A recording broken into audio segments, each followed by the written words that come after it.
Bonjour à tous, je m'appelle Victoria Larose-Gervais. Je vous souhaite la bienvenue à cet épisode du Balado SH qui a pour thème la consommation. L'épisode d'aujourd'hui abordera d'abord la cyberdépendance avec Florence Laverdière, puis la surconsommation liée aux réseaux sociaux avec Eve Gélina, et finalement, je vous présenterai la simplicité volontaire comme phénomène humain. Bonne écoute!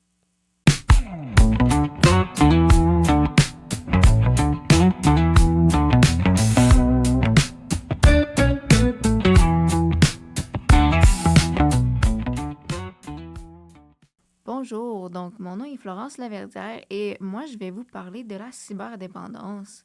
De manière contextuelle, de nos jours, on cherche beaucoup à améliorer les conditions de vie de la société et on va souvent avoir recours aux technologies pour innover et continuer à évoluer. En tant qu'humain, il est devenu notre devoir de posséder un ou plusieurs appareils électroniques parce qu'ils sont devenus quasiment nécessaires à nos vies. Par exemple, il nous faut une adresse courriel pour remplir des documents officiels ou faire nos impôts. On en comprend que cette nécessité nous pousse vraiment dans les bras de la dépendance. Par contre, il y a une nuance à avoir. Une cyberdépendance ne se traduit pas nécessairement par une quantité de temps X passé sur un appareil. C'est plutôt un phénomène complexe. La cyberdépendance se manifeste par une conduite pathologique, envahissante et morbide liée à l'utilisation d'Internet et de ses technologies.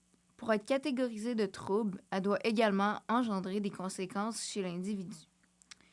Moi, dans mon cas, je me suis intéressée davantage aux troubles du jeu vidéo. C'est un type de cyberdépendance qui va vraiment être axé sur l'usage de jeux vidéo, comme le dit son nom.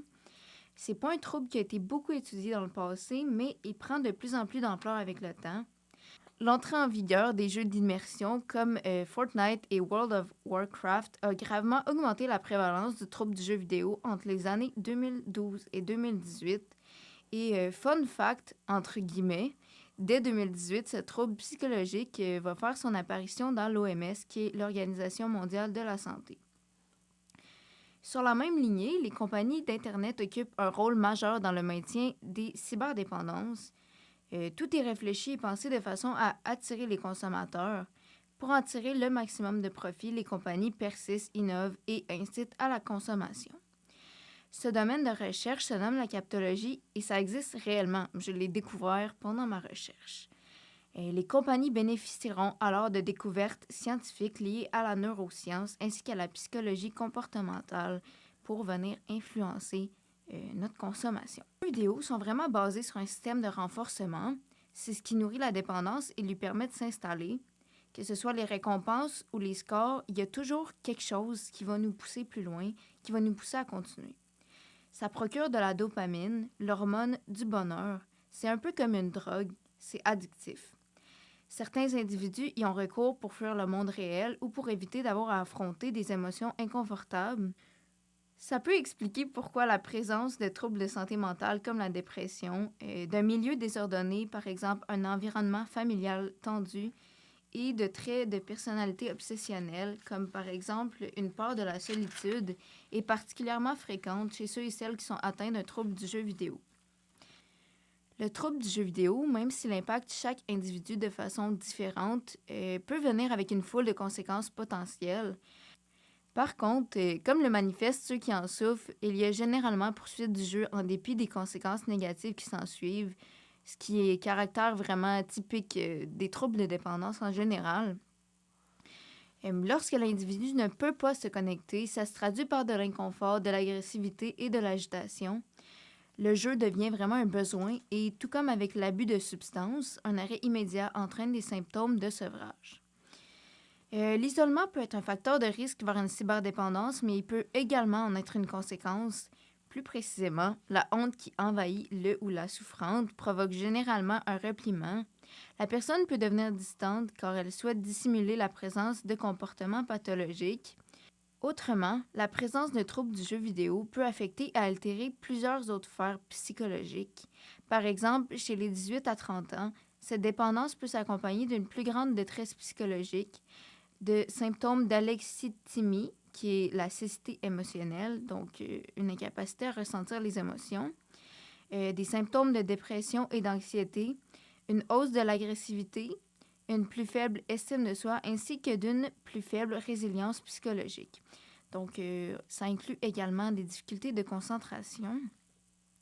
Finalement, il faut savoir que le trouble du jeu vidéo n'a pas seulement des conséquences chez l'individu qui en souffre, mais également chez les multinationales qui en bénéficient. Il ne s'agit alors pas de conséquences négatives. Au contraire, ce marché prospère bénéficie de l'attention que porte la population aux plateformes en ligne, aux jeux vidéo, au commerce virtuel, et etc. Plus la population interagit avec le contenu Internet, plus les compagnies croissent et plus elles auront d'impact. Il devient difficile, comme individu, d'y résister. Il y a plusieurs façons d'aider ou de soutenir un individu qui côtoie un trouble du jeu vidéo.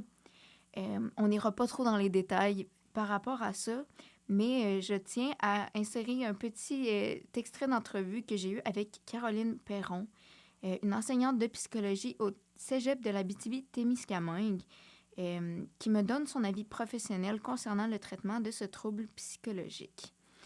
Je vous laisse entre ses mains. Ben, tu sais, la recherche de sensations fortes, si la personne ne pratique pas d'autres activités, c'est sûr que ça devient un facteur de protection. Si la personne fait d'autres activités, a d'autres centres d'intérêt, tu sais. Puis souvent, c'est ça qu'on va dire aux parents parce que là, tu sais, c'est comme pas sain non plus d'interdire complètement les jeux vidéo aux enfants parce que ça fait partie vraiment de leur réalité, tu sais, de leur vie, là, tu sais, de leur époque, de leur génération. Fait que, tu sais, l'idée, c'est de s'assurer que le jeune n'ait pas juste ça comme centre d'intérêt, de l'amener à développer différents centres d'intérêt. Ça, c'est un facteur de protection. Fait qu'inversement, c'est un facteur de risque si le jeune n'a pas d'autres centres d'intérêt. Donc, moi, j'avais une petite question pour toi, Florence. C'était au niveau personnel, au niveau des solutions assez concrètes pour quelqu'un qui souffre d'une cyberdépendance. Comment est-ce qu'on fait pour aider ces gens-là à se réintégrer à la société, à les aider tout simplement avec ce problème-là? Comme le souligne un peu Caroline Perron dans l'extrait d'entrevue, ça va vraiment être important pour l'individu de venir diversifier ses intérêts, ses centres d'intérêt et de se réouvrir aux autres. Donc, de ne pas s'isoler continuellement parce que ça aide à maintenir la cyberdépendance. Plus l'individu va s'isoler et plus il va être vulnérable face à la consommation de contenu. Parce que justement, son seul centre d'intérêt va vraiment être le jeu. Bonjour, donc moi je m'appelle Eve Gélina, puis aujourd'hui je vais pas vous parler de jeux vidéo, mais de médias sociaux, puis les biens matériels qui sont consommés par l'entremise de ces derniers. Donc depuis environ 10 ans, il y a eu une grande croissance de l'utilisation des réseaux sociaux comme TikTok puis Instagram, puis ça c'est dû en grande partie par le format de contenu qui est beaucoup plus court qu'auparavant. Donc, avant, les plateformes les plus populaires, c'était YouTube, puis d'autres plateformes de contenu plus long. Puis maintenant, le contenu est beaucoup plus court. Donc, ça va de 1 à 3 minutes par vidéo. Puis, c'est populaire parce que ce contenu-là, il s'intègre vraiment facilement dans tous les petits moments de la journée. Dès qu'on a un petit 5 minutes de pause, on va avoir l'habitude d'aller sur ces plateformes-là. Fait que ça favorise vraiment une surutilisation des plateformes parce que justement, ça s'insère très bien dans nos vies. Donc, en parallèle, les créateurs de contenu sur ces plateformes-là, vu que c'est des plateformes qui s'insèrent vraiment dans le quotidien des gens, eux autres aussi, ils vont partager des éléments de leur quotidien comme des routines, des anecdotes, puis des petits conseils. Donc ça va créer un sentiment de proximité avec les utilisateurs, puis les gens qui vont les suivre dans leur quotidien. Cette impression-là de relation authentique, ça renforce la confiance des utilisateurs envers les influenceurs. L'algorithme aussi a un grand rôle à jouer dans les relations parasociales avec les créateurs de contenu parce qu'il est particulièrement performant sur ces plateformes-là. Il va analyser le contenu puis les comportements des utilisateurs, les vidéos qui vont être regardées et puis aimées. En fait, ils vont être analysés. Puis ça va toujours pousser aux utilisateurs du contenu plus personnalisé, du contenu semblable à ce que à ce qu'ils ont interagi avec. Puis ça, ça fait que le fil pour toi, qu'on appelle, il devient unique à chaque personne. Puis ça va augmenter le temps passé sur la plateforme parce que ça va juste pousser du contenu semblable aux intérêts de la personne. L'environnement personnalisé qui est créé par l'algorithme, il va aussi venir transformer le marketing. Donc, avant, la publicité était très visible, c'était très reconnaissable, mais là, avec ces réseaux sociaux-là, elle est plus sournoise, elle est moins visible parce qu'elle est intégrée directement dans le contenu. Les marques ils vont faire des partenariats avec les influenceurs, puis ces influenceurs-là, ils vont intégrer ces produits-là dans leur routine, puis ils vont les présenter de façon vraiment naturelle, souvent sous forme de recommandations, comme que moi, je recommanderais un produit à mon ami. Donc ça va rendre la publicité beaucoup plus crédible parce que les utilisateurs, ils vont faire confiance aux influenceurs, puis ils vont ressentir une certaine amitié puis admiration pour ces gens-là. Donc la publicité, elle va être beaucoup plus difficile à reconnaître puis beaucoup plus persuasive. Les plateformes, ils vont aussi faciliter le passage à l'achat. Donc dès que quelqu'un va être influencé par un produit, il va y avoir très peu d'obstacles entre le moment d'influence puis l'achat. Les liens vers les produits ils sont directement accessibles, souvent dans la description de la vidéo. Puis les options de paiement, ils sont vraiment simples aussi. Les informations sont souvent déjà enregistrées dans nos téléphones, surtout avec des plateformes comme Apple Pay puis Google Pay. On a juste à entrer notre mot de passe, puis l'application a accès à nos informations bancaires, puis comme ça, on va pouvoir acheter le produit directement. Fait qu'avec la transformation de la publicité, puis la plateforme d'achat que c'est devenu, les réseaux sociaux sont plus seulement des espaces de divertissement, ça devient aussi un espace de consommation. Il y a plusieurs facteurs qui expliquent cette tendance-là. En premier, comme je l'ai mentionné plus tôt, les moyens de paiement numériques ils réduisent considérablement les obstacles à la consommation. Aussi, il y a des options de paiement fractionné. Je pense aux plateformes comme Klarna qui nous permettent de payer un article, que ce soit 10 ou 30 dollars, en plusieurs versements. Souvent, c'est 4 versements. Donc ça réduit grandement l'impact de l'achat. Aussi, le contenu diffusé sur les plateformes, il met souvent de l'avant un mode de vie qui est idéaliste, voire irréaliste. On voit des gens qui consomment de façon outrageuse et c'est présenté comme la vie normale de plusieurs personnes. Donc ça élève beaucoup les standards de consommation, puis ça va créer une certaine pression sociale sur les gens. Ça va les inciter à vouloir reproduire ces habitudes-là parce que c'est présenté comme normal. Donc, ils vont souvent consommer au-dessus de leurs moyens, justement pour atténuer cette pression-là qu'ils ressentent. Le phénomène est renforcé par ce qu'on appelle le biais de visibilité. Fait qu'à force d'être exposé à ce type de contenu-là, l'utilisateur il va croire que le mode de vie il est accessible. Mais souvent, c'est mis en scène puis soutenu par des partenariats commerciaux. Donc, même les influenceurs, ils n'ont pas les moyens de se payer tout le luxe. Donc, souvent, ces influenceurs-là, les produits dont ils font la promotion, bien, ils ont été envoyés gratuitement par les marques, justement parce qu'ils espéraient que de la promotion soit faite. Ils n'ont pas payé ça de leur poche, mais ils le présentent comme si il y avait un mode de vie luxueux. Cette évolution-là, ça a des conséquences positives puis négatives. D'un côté, le commerce en ligne, bien, il offre une grande accessibilité, un gain de temps, puis la commodité. Il peut aussi, dans certains cas, réduire les déplacements individuels. Donc, quand on a accès à la consommation au bout de nos doigts, c'est plus facile de se procurer des produits, puis on n'a pas nécessairement besoin de se rendre dans les magasins pour le faire. Sur le plan environnemental, par exemple, l'augmentation des achats, ça entraîne une production accrue de biens, puis ça génère énormément de déchets, surtout pour l'emballage.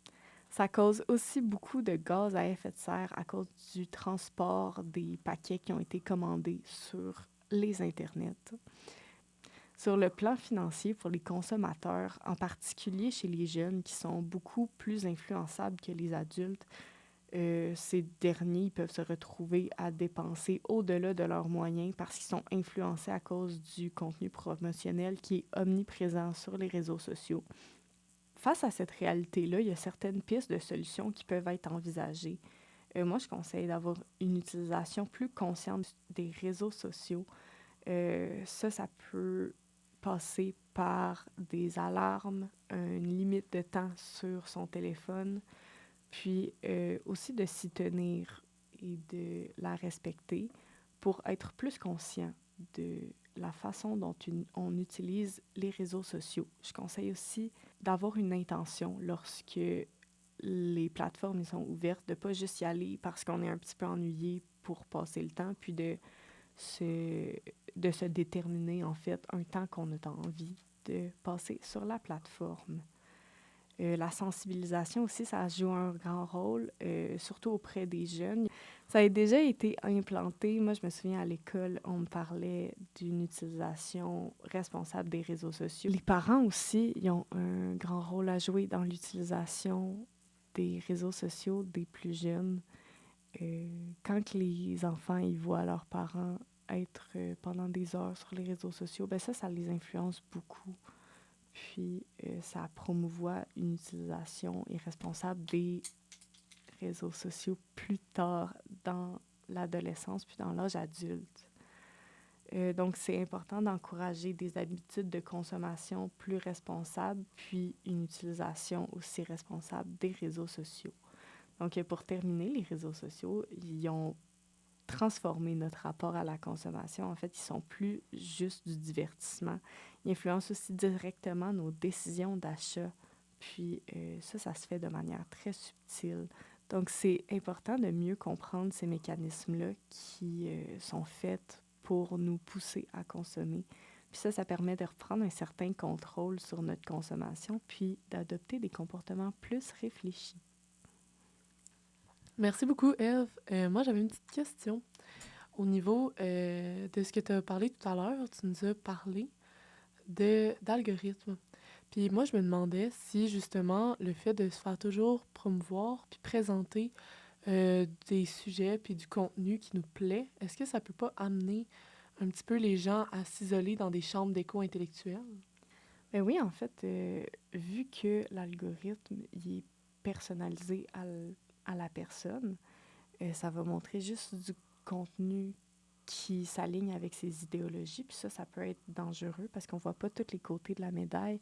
Donc, on l'a vu notamment dans le mouvement radical droit, particulièrement aux États-Unis. Puis on le voit au Québec aussi avec les masculinistes.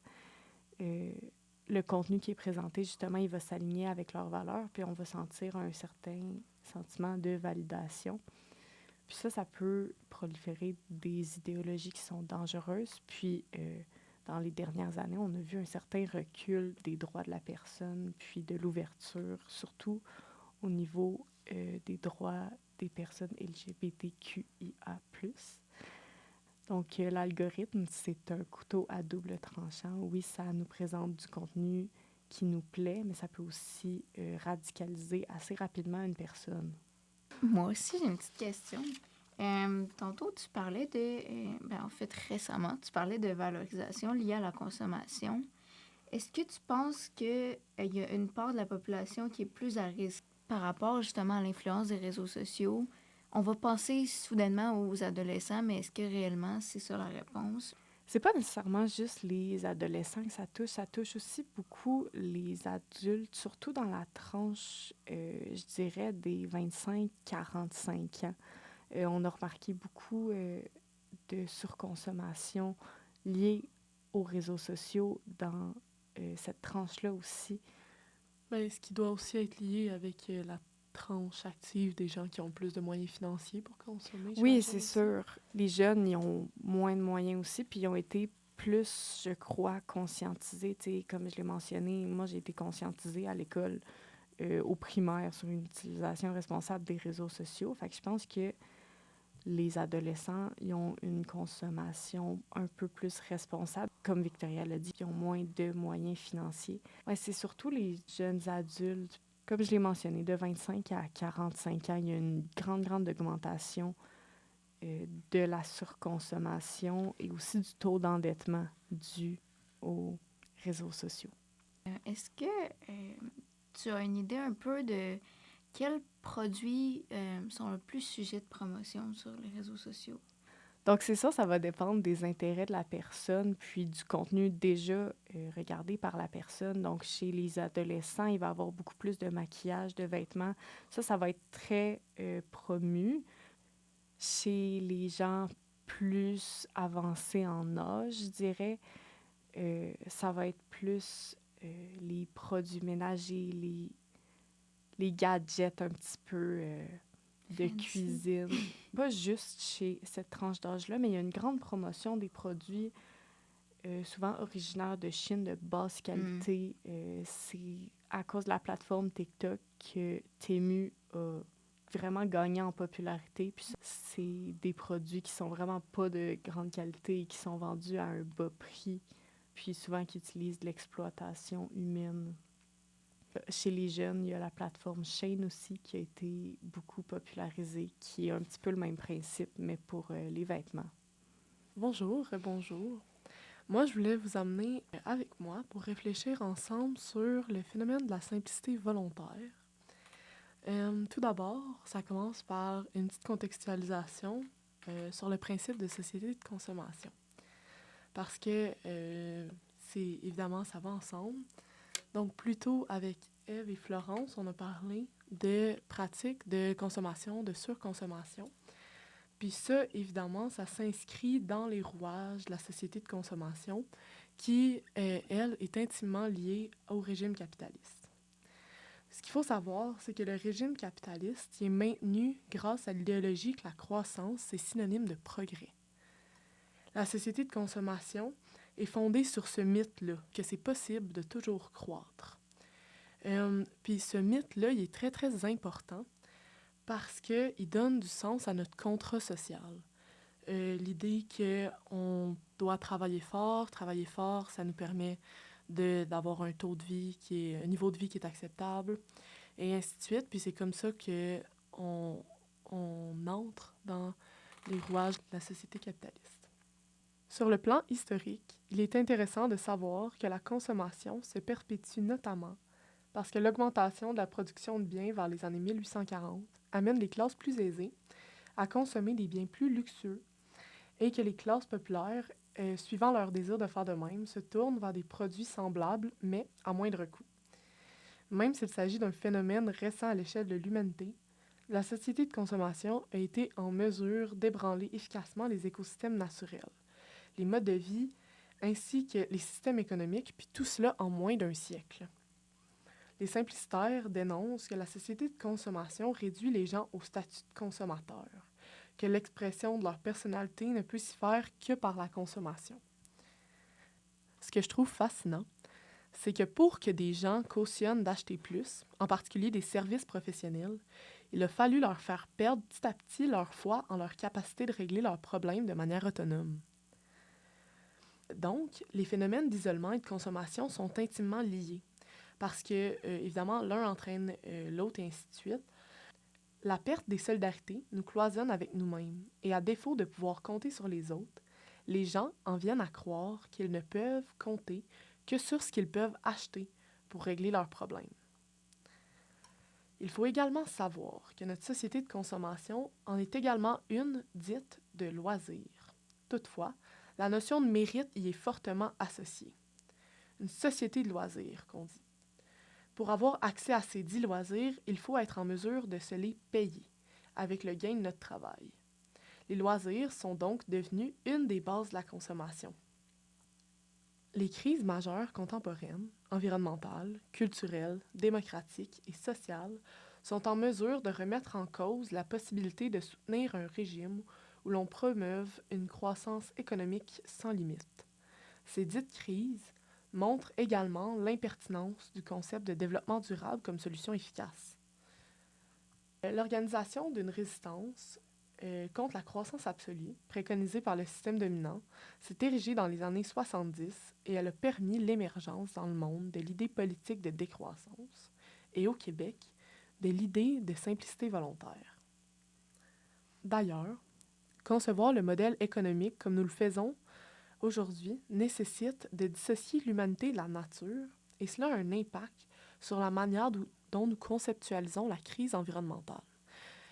Puis là, c'est sûr qu'on peut tout de suite penser au simple fait que de se dissocier de la nature, ben ça nous amène un peu dans un esprit de dominance. L'idée que si on place l'humain comme une chose qui est distincte de la nature, ben on y est moins sensible, puis on trouve moins des solutions concrètes pour vouloir prendre part au monde ou même le protéger.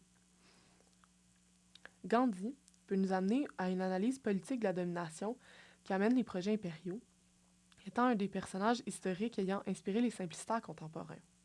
Selon Gandhi, la nature de l'oppression n'existe pas en raison de la puissance des oppresseurs, mais parce que les oppressés acceptent d'être asservis.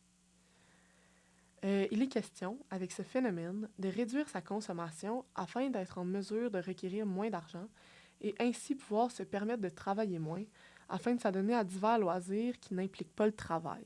C'est ça que c'est, la simplicité volontaire. C'est de vouloir tout simplement réduire tout. C'est aller à l'encontre du toujours plus. Axer sa vie sur un mode plus simplicitaire a également comme impact de se concentrer sur des besoins plus essentiels. Puisqu'une grande partie de nos nécessités ne sont pas matérielles, elles sont relatives aux émotions et aux façons d'être. Le phénomène de simplicité volontaire amène une recherche de l'essentiel, dans son sens plus large. Il est question d'acquérir un sentiment de liberté et d'autonomie du fait d'être désembourbé par le superflu matériel qui nous entoure. Les impacts au quotidien sont de jeter un regard critique à l'idée du toujours plus. Les simplicitaires tentent de ralentir parce qu'ils remarquent des situations ridicules dans leur quotidien ancrées à la logique productiviste. Par exemple, s'acheter une voiture pour revenir plus rapidement du travail et ainsi pouvoir aller faire du vélo. Cette course incessante est une conséquence du modèle dominant auquel les simplicitaires s'opposent. J'aimerais vous faire entendre un petit extrait d'entrevue avec Louis Marion, qui nous explique la différence entre la décroissance et la simplicité volontaire. La simplicité volontaire ne peut être une réponse au capitalisme. Je soulignerais que la décroissance et la simplicité volontaire ne sont pas synonymes, même si on peut dire que la simplicité volontaire, c'est l'aspect, si on veut, individuel de la décroissance.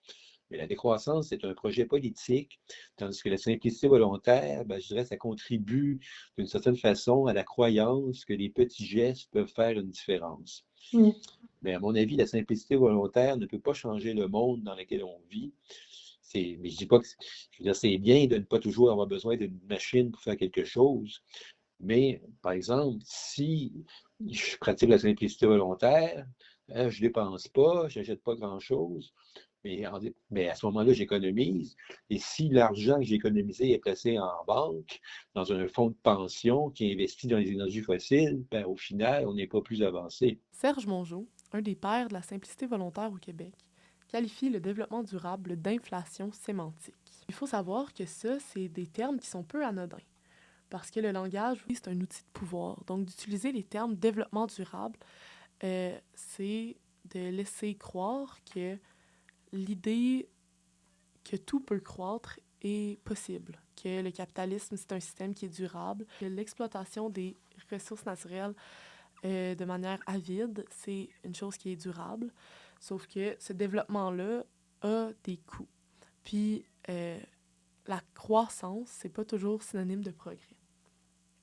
Décroissance ne serait pas synonyme de la fin du progrès social, de même que de renoncer à l'augmentation matérielle n'est pas renoncer au bien-être de l'humanité.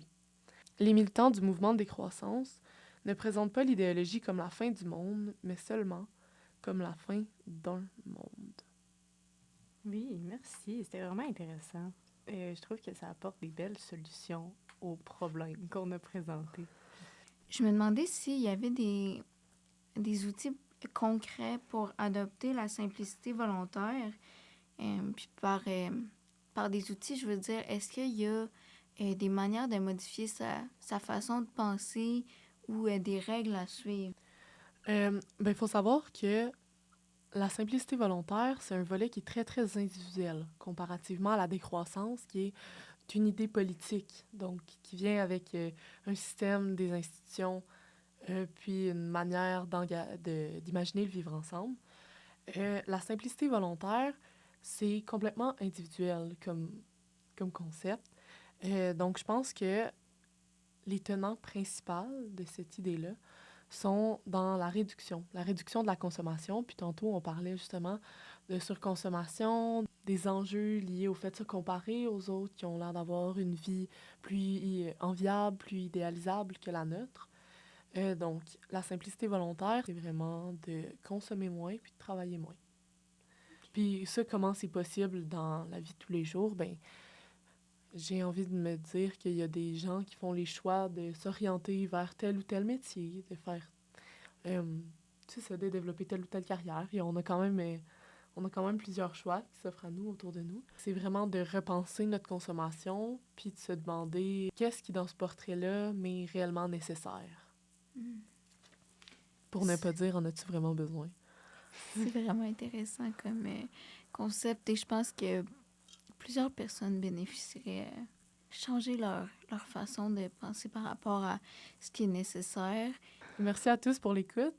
C'était Victoria Larousse-Gervais, Florence Laverdière et Eve Gélina du Cégep de l'Abitibi-Témiscamingue.